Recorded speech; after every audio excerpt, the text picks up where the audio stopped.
All right, let's dive right in.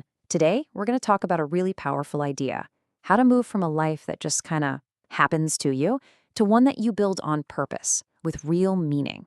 I mean, you know the feeling, right? You wake up, you go through the motions, and then suddenly it's the end of the day and you're like, wait, what did I even do? That feeling of being on autopilot, that's our starting point. And this quote, wow, it just hits the nail on the head. Our autopilot isn't some random thing. It's a program built from old choices and habits that, worked for us back then. But here's the big question: is that old programming still serving the person you want to be today? So, first things first. Before we can even think about changing course, we have to get good at just noticing. We need to see what this autopilot actually looks and feels like in our everyday lives. It's kind of like this, isn't it? This old factory image where people were just cogs in a huge machine. When we're on autopilot, we can start to feel the same way, like we're just an interchangeable part, totally disconnected from why we're doing what we're doing. This is such a critical idea, maybe one of the toughest to really accept. The habits, the mindset, the very things that brought you all your success up to this point might now be the very walls that are boxing you in. Just recognizing that, that's a huge step.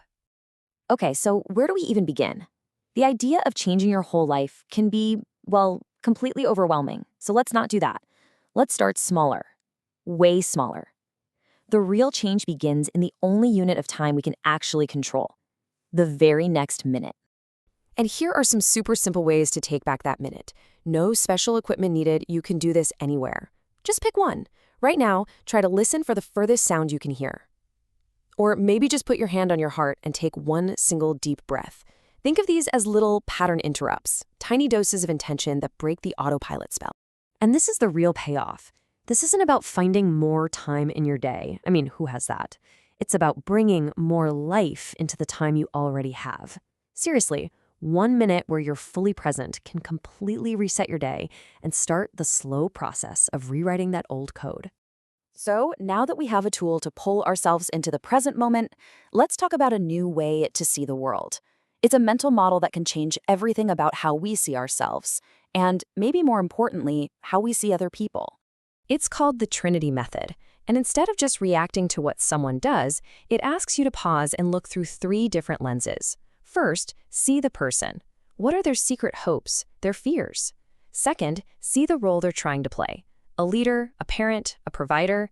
And third, look at the context. What pressures are they dealing with that you can't even see? And when you start using this, something pretty profound happens. Your judgment starts to dissolve into curiosity. Suddenly, a conflict isn't just a dead end. It's an opening. It's a chance to actually understand what's going on. It's a total game changer for your relationships. So let's take this whole idea of deeper understanding and see what happens when we apply it out in the world, especially when things get heated. We've all heard of fight or flight, right? It's our brain's default stress response. But there's another option, one we often forget about.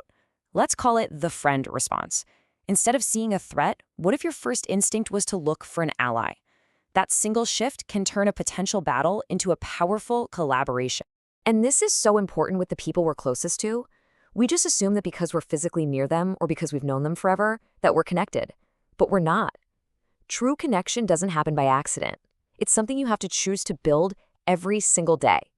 And that gets us to this crucial point. Connection is really forged in vulnerability. Sharing what you're actually struggling with, that's not weakness. It's an invitation. It's how you build a bridge between 2 people. It's how you go from just being in the same room to being a real team. Okay, as we start to pull all of this together, let's zoom out.